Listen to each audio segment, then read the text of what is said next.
Shalom, selamat pagi Bapak Ibu yang dikasihi Tuhan Yesus. Sabda Sadik 11 Desember 2021. Tema Immanuel, Allah menyertai kita, yang diambil dari Alkitab Yesaya 7 ayat 14. Sebab itu Tuhan sendirilah yang akan memberikan kepadamu suatu pertanda. Sesungguhnya seorang perempuan muda mengandung dan akan melahirkan seorang anak laki-laki, dan ia akan menamakannya Immanuel. Dalam Matius 1 ayat 23, sesungguhnya anak darah itu akan mengandung dan melahirkan seorang anak laki-laki, dan mereka akan menamakan dia Immanuel, yang berarti Allah menyertai kita. Saat ini kita sudah di penghujung tahun 2021, dan di bulan Desember ini kita akan menyambut kelahiran Sang Raja Damai.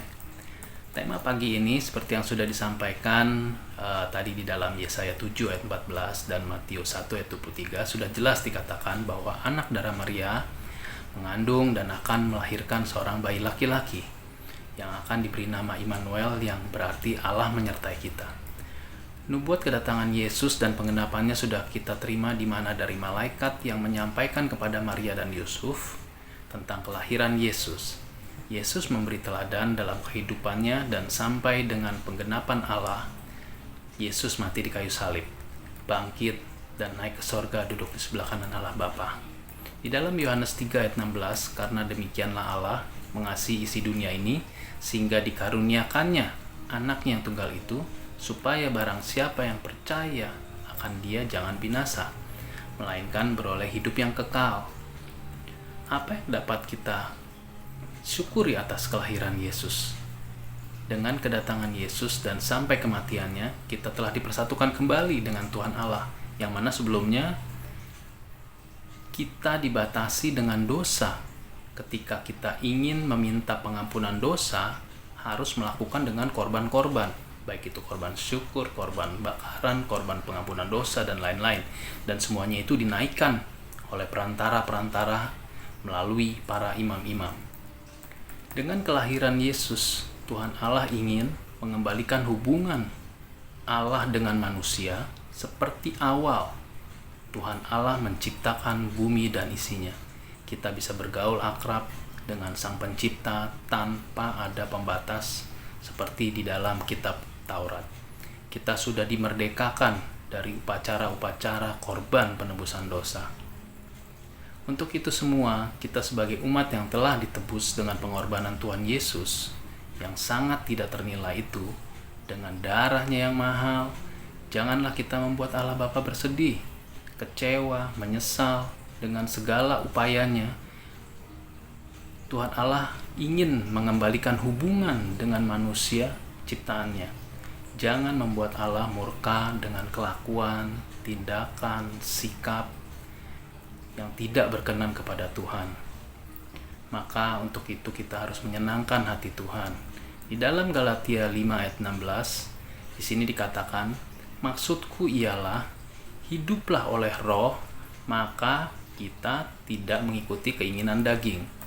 Jauhilah perbuatan-perbuatan daging seperti pencabulan, kecemaran, hawa nafsu, berhala, sihir, perseteruan, iri hati, amarah, kepentingan diri sendiri, pencideraan, roh pemecah, dengki, mabuk, pesta pora, dan lain-lain.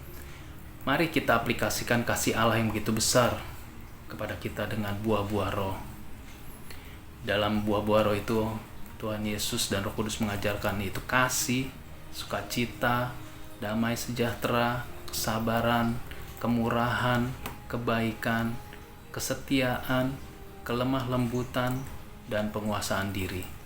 Ingatlah, apa yang Tuhan berikan pasti yang terbaik, sesuai dengan kehendak dan waktunya. Apapun yang kita hadapi dan kita terima daripadanya, sadarilah bahwa rencana Tuhan tidak pernah gagal. Apakah kita mau menerima hanya yang baik-baik saja? Dalam Alkitab, katakan di dalam 2 Korintus 12 ayat 9, tapi jawab Tuhan kepadaku, cukuplah kasih karuniaku bagimu, sebab justru dalam kelemahanlah kuasaku menjadi sempurna. Sebab itu terlebih suka aku bermegah atas kelemahanku, supaya kuasa Kristus turun menaungi aku. Ketika kita hidup dalam zona nyaman, mungkin kita tidak dapat merasakan kemurahan Tuhan. Tetapi jika kita dalam kelemahan atau kesulitan dan kita meminta pertolongan Tuhan dan dijawab, maka firman Tuhan di atas itu nyata.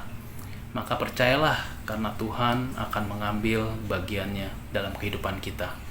Mintalah dengan hati yang bersyukur, maka Dia akan berikan, karena Ia adalah Immanuel, Allah beserta kita.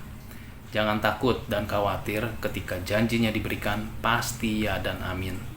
Mari kita semakin intim dengan Tuhan dan merasakan pengalaman-pengalaman ajaib bersama Yesus.